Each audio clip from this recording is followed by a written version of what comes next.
Hello everyone, and in this video tutorial we are going to walk through how to bookmark websites. During eSchool, you're going to be navigating through a lot of different websites, whether that be Google Classroom, Trello, JoinPod, anything like that that your teachers require you to be on. It'll make it really easy for you all if you have them all stored in one location. That location is going to be your Bookmarks tab, which is located here. As you can see, I have three websites bookmarked. I have Trello, which will be used for organization. I have this Join a Presentation tab, which is going to be used for Pear Deck. And then I have Google Translate. Right? In the next slide of our slideshow, you are going to walk through and go through how to add each of these to it, and you're actually going to get practice doing it. Okay? As a tutorial on how to do this, I'm going to add Google Classroom's bookmark to my Bookmarks tab.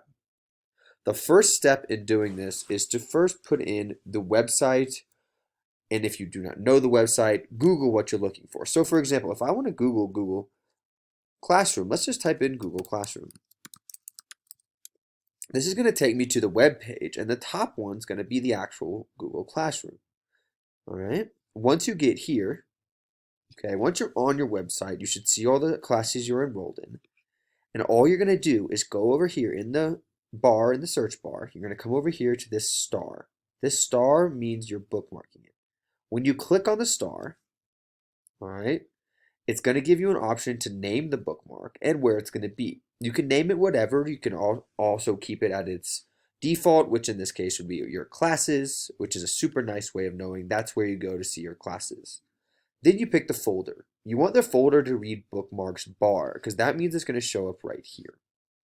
If you have questions about how to create folders and stuff like that, which is a little more high level, please reach out to any of your teachers who can help you with doing that.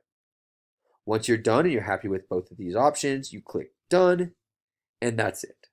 Now your bookmark bar is now added to this classes icon.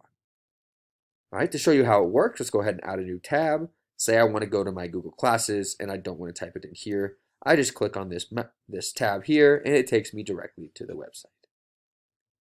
Everyone, I hope this was very helpful. I hope you utilize these bookmarks. They really make your organization and your ease of work a lot better. Have a great day, and I look forward to seeing you in our next video.